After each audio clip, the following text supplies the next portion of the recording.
In Chinese financial hub Shanghai, a homeowner took drastic measures as he saw no other way to protect his home from forced demolition by the authorities.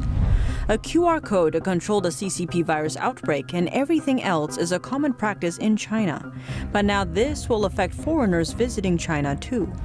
Is Hong Kong's media still free? A TV station laid off an investigative section that reported on local police violence, and the team reporting human rights in China left too. Employees on Chinese vessels and flights have been interrogated while entering the U.S. It's to find out if they are members of the Chinese Communist Party. And Australian media published a real photo to fight against the fake photo from China. And a video campaign urges people to drink Australian wine to show solidarity against Chinese sanctions. Welcome to China in Focus. I'm Tiffany Meyer. One homeowner in Shanghai reportedly took extreme action in order to stave off forced demolition workers that had come to destroy his home. In protest, he ignited a gas tank, causing an explosion that destroyed his property and killed him at the scene. A resident in China's Shanghai paid the ultimate price in trying to protect his home from destruction. In China, the practice of forced demolition has become commonplace. When the Chinese regime decides to use areas of land for new, often more profitable purposes, it simply sends workers to tear down any residential housing present. Homeowners are usually given little to no compensation and are left homeless. On Sunday, demolition workers arrived at the man's house. In an effort to stop the demolition, he ignited a gas tank on the property, causing an explosion that killed him on the spot. Several others also suffered severe injuries. The incident took place inside of one of Shanghai's most prosperous commercial areas. Homeowners there refuse to relocate. That's because compensation given by authorities is far from enough to buy a new, comparably priced home. One woman from the neighborhood told us that few households there still remain, and property developers have already arranged the sale of the land. She explained that at the time of the explosion, the homeowner was at home with his son. His wife was away taking care of their pregnant daughter-in-law at the hospital. At around 7 o'clock in the morning, the demolition workers began using force to try to take the man's son away. The father was so desperate that he threw the gas tank. He died immediately. There's nothing he could do but fight back this way because ordinary people have no power or influence. Another forced demolition victim from the area shared a video online back in early November. It accused the regime of robbing him of his private property and of violating multiple laws. The regime sold Yongjiadu Lot 3 to property developer Greentown Group, and the company has been holding the land for 20 years. Now the district government is acting as the developer's hired hatchet man. I will defend my home until my last breath and willingly die along with the invaders. Holding land for that long can cause major problems. That's because in China, when a person of company purchases property, they become the owner of the building. But the land the structure is built on still belongs to the regime. In addition, the regime sets a time limit for land usage rights, normally around 70 years for residential land. The clock starts ticking immediately once the land is bought by a developer. In this case, the developer's decision to hold the land for 20 years means that the homeowners will be left with a maximum of 50 years to use the land. When that time expires, they'll be forced to pay fees to renew the land rights if authorities give the green light. But if the regime refuses to grant another term, or if it wants the land back before that time expires, it leads to the violent forced demolitions that have become commonplace. According to Chinese law, homeowners maintain their rights to their properties as long as the properties exist. The loophole is often exploited. Reporting by Xu Wenhui, NTD News.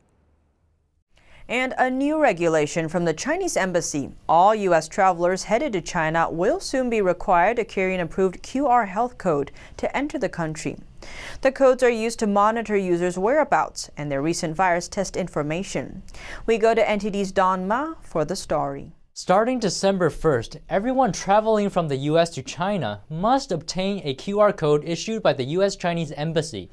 According to the Chinese embassy's website, passengers bound for China are first required to take virus tests, as well as submit their results, passport, itinerary, and other documents to the Chinese embassy. Travelers will then be issued a health declaration certificate, or HDC QR code from the Embassy General. In China, the barcodes are used to store information. When scanned, they reflect the person's virus testing status and are also used for contact tracing and tracking cross-border travel. The new regulation comes on the heels of the QR code proposal imposed by Chinese Communist Party head Xi Jinping. He says he hopes more countries will adopt the system. But Executive Director of an NGO, Human Rights Watch, Kenneth Roth, warned in a Twitter post that the QR code system will be used by the CCP to conduct surveillance on its users. China affairs commentator Gu He also explained another purpose for the codes: to monitor foreigners' movements inside China. After entering customs, the QR code will be made for you. When you take the QR code to enter mainland China, you must show the QR code when you travel and board public transit. At this moment, the database will know which bus you took, the time and location. If you stay in a hotel, the hotel will also require you to show the QR code. The health QR code system is already widely used in China. The system records the user's movements to assess their risk of contracting the virus. It collects detailed data on where users have been, including tracking travel through cities, streets, shopping districts, public spaces, as well as the use of public transit. Former Dalian City police officer Liu Xiaobin says health tracking is optional in the Western world, but not in China. The so-called health code is voluntary in foreign countries, but when it comes to China, under the rule of the CCP, this thing becomes mandatory. Almost everyone in the country has this health code, and the CCP has been monitoring people in real time through this health code. In August, NTD's sister media, the Epoch Times, obtained internal documents that revealed Chinese police have access to health code data. This means the regime can use the system to suppress dissidents, political prisoners, and human rights defenders. Casey Fleming, CEO of intelligence and strategy firm Black Ops Partners, told the Epoch Times that the CCP is in absolute control in China. There are no checks and balances to prevent abuse of information collected from the health code system. China provided North Korean leader Kim Jong-un and his family with an experimental CCP virus vaccine, a U.S. analyst said Tuesday, citing two unidentified Japanese intelligence sources. China has provided North Korean leader Kim Jong-un and his family with an experimental coronavirus vaccine, a U.S. analyst said on Tuesday. Citing two unidentified Japanese intelligence sources, Harry Kazianis, a North Korea expert at the U.S. think tank Center for the National Interest, said the Kims and several senior North Korean officials had been vaccinated within the last 2 to 3 weeks. He added that it was unclear which company had supplied its drug candidate to the Kims and whether it had proven to be safe. Citing a U.S. medical scientist, Kazianis also said at least 3 Chinese companies were developing a coronavirus vaccine, including Sinovac, CanSinoBio, and Sinopharm. Sinopharm says its candidate has been used by nearly 1 million people in China, but none of the firms are known to have publicly launched late-stage clinical trials of their experimental COVID-19 drugs. However, other experts have expressed doubt that Kim would use an experimental vaccine. North Korea has not confirmed any coronavirus infections, but South Korea's National Intelligence Service has said an outbreak there can't be ruled out. North Korea had trade and people-to-people exchanges with China, where COVID-19 first broke out, before shutting its border in late January. Microsoft said in November 2 North Korean hacking groups had tried to break into the network of vaccine developers in multiple countries without specifying the companies targeted. Sources told Reuters they included British drug maker AstraZeneca. And South Korea said last week it had foiled the North's attempts to hack into its own COVID-19 vaccine makers. Now we turn to Chinese Communist Party or CCP officials and their reportedly dwindling work ethic. Chinese state-run newspaper People's Daily recently published an article exposing regime officials' apparent lack of motivation at work. The article claims that officials often take the easy way out when encountering challenges. It adds that some seem to abide by the idea of the more one does, the more mistakes one will make. So they would rather do minimal work in order to avoid making mistakes. The article also outlines a potential reason. It says officials' opportunities for corruption, bribery, and pocketing public funds are becoming fewer and fewer, meaning that some officials no longer enjoy the luxuries they used to. As a result, they've become passive toward their jobs. It also pointed out that the situation in China continues to worsen, largely in part because regime officials refuse to take responsibility. That leads to problems escalating and spiraling out of control. Researcher Zhong Yuan, who studies China's political system, also shed light on the situation. He says money and power are the main motivators for CCP officials, adding they love taking on big projects like infrastructure or real estate, so they can receive large grants and loans and make money. And with that money, they can then bribe higher-level officials for promotions. But the U.S.-China trade war has crippled the Chinese economy. Production and exports from what's been called the world's factory have dropped, and the real estate bubble is at the point of bursting. Typical methods like relying on large amounts of government investment to stimulate the economy haven't improved the situation much. On top of that, the U.S. imposed sanctions on the CCP are taking their toll. While many countries are now hardening their stances toward Beijing, Chinese officials' assets overseas are now also at risk. And above all else, CCP head Xi Jinping's increasing dictatorship tactics have made officials at all levels extremely cautious, and many hesitate to speak out or act publicly. Now we turn to Hong Kong. A Hong Kong television station said about 100 staff were affected by a shakeup last Tuesday. 40 workers had been laid off from iCable, including the entire team from the station's award-winning investigative section, News Lancet. The team has often reported on the Hong Kong police violence or the regime in the past year. Wang Lai-ping, deputy chief of the station's China News team, was among those laid off. 10 other members of the team had resigned in protest. The team covers human rights in mainland China and reported from Wuhan on the CCP virus outbreak. The TV station said that they were devoted to adopting various measures to explore new business opportunities. But the move has reignited worries over media freedom in Hong Kong.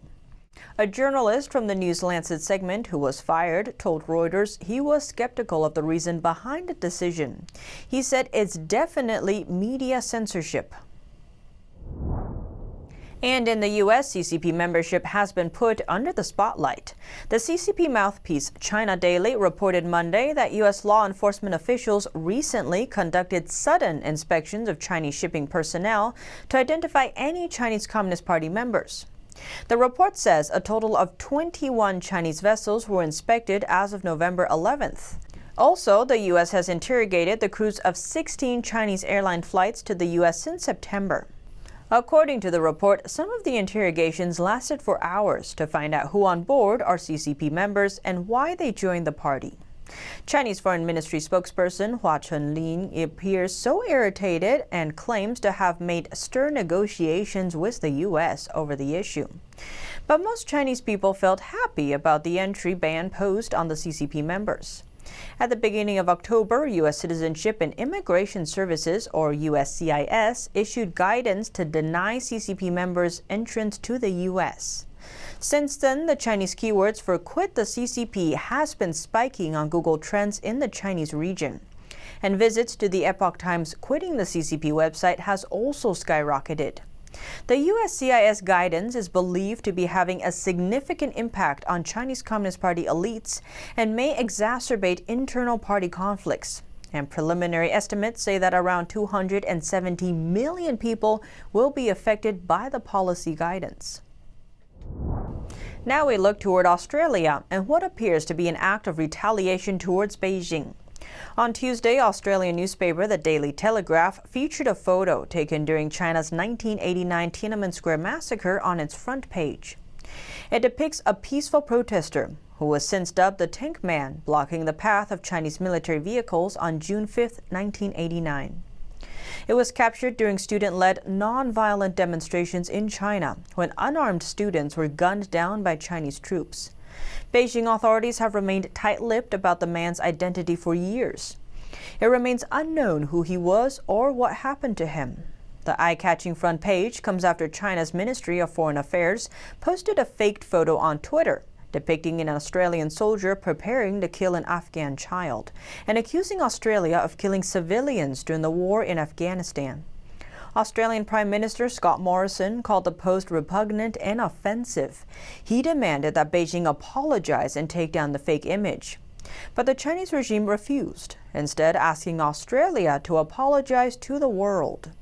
Imitating the Chinese ministry's comment posted with a doctored photo, the Daily Telegraph's headline reads, "Shocked by the murder of Chinese civilians and students by Chinese soldiers. We strongly condemn such acts and call for holding them all accountable." Adding that, P.S. this photo is real.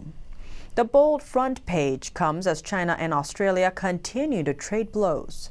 Beijing first began its string of accusations against the country after Australian officials called for an independent investigation into the origins of the CCP virus in Wuhan. New Zealand and France have since showed support for Australia, criticizing the CCP for posting the fake photo. And to Australian wine. Christmas is around the corner. Lawmakers from different countries decided to have a glass of Aussie drop this December. And in a video, they urged millions of people around the world to do the same. So this December, we are asking you all to join us in standing against Xi Jinping's authoritarian bullying. By drinking a bottle or two of Australian wine and letting the Chinese Communist Party know that we will not be bullied. Cheers, and also say no bullying from China.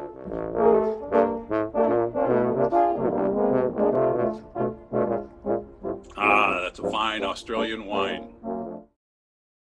The Inter-Parliamentary Alliance on China consists of more than 200 lawmakers from about 20 countries, aiming to jointly deal with the threat of the CCP. Last month, China imposed high tariffs of over 200% on Australian wine in retaliation to the country for its tough stance on Beijing.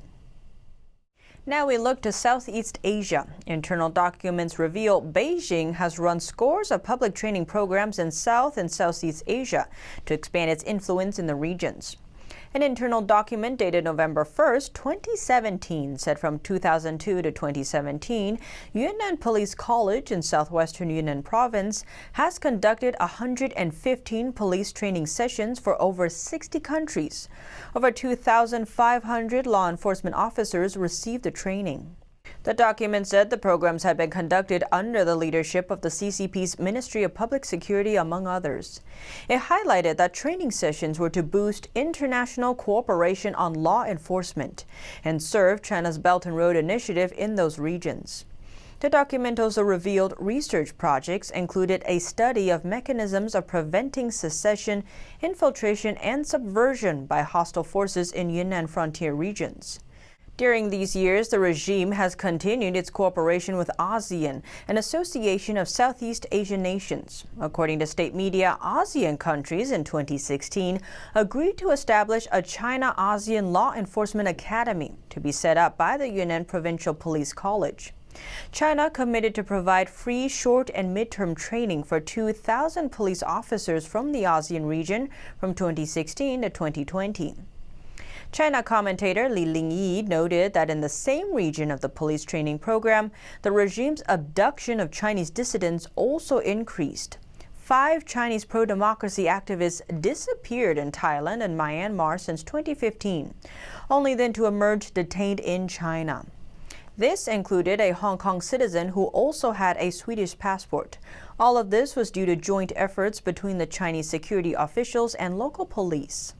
Another Chinese activist was arrested in Thailand by Chinese security officials and later extradited to China. Last November, Xinjiang, a Chinese activist, was arrested by Thai and Chinese police at his home in Bangkok.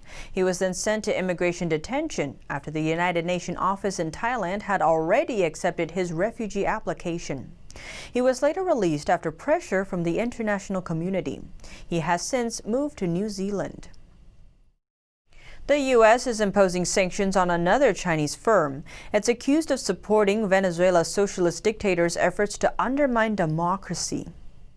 The Treasury Department said the China National Electronics Import-Export Corporation supported the leftist regime of Nicolas Maduro in its efforts to restrict internet service and conduct digital surveillance and cyber operations against political opponents. Washington in January 2019 recognized Venezuelan opposition politician Juan Guaido as the nation's rightful leader. Maduro's 2018 re-election is widely described as fraudulent. Venezuelans have said for years that their computers and phones cannot access certain websites linked to the opposition or some local news agencies that openly criticize the government. The Treasury said the Chinese company had been supporting the Maduro regime since 2017. The U.S. is accusing China of violating UN sanctions on North Korea. Deputy Assistant Secretary for North Korea, Alex Wong, accused China of trying to undo UN sanctions aimed at persuading North Korea to give up its nuclear weapons. Wong said China had continued to host at least 20,000 North Korean laborers in violation of UN bans. He added that in the past year, the U.S. had observed ships carrying prohibited coal or other sanctioned goods from North Korea to China on over 500 separate occasions. Wong also says China is allowing its companies to trade prohibited goods with North Korea. That's including industrial machinery, vehicles, sand, and gravel. The U.S. has offered up to $5 million in rewards for information about sanctions evasion. And that's all for today's China in Focus. Thanks for watching. But before you go, we have some exciting news. I'm launching a separate channel called The Deep Dive, where we delve deep into topics of current interest. Find me there, and for the rest of you, I'll see you tomorrow.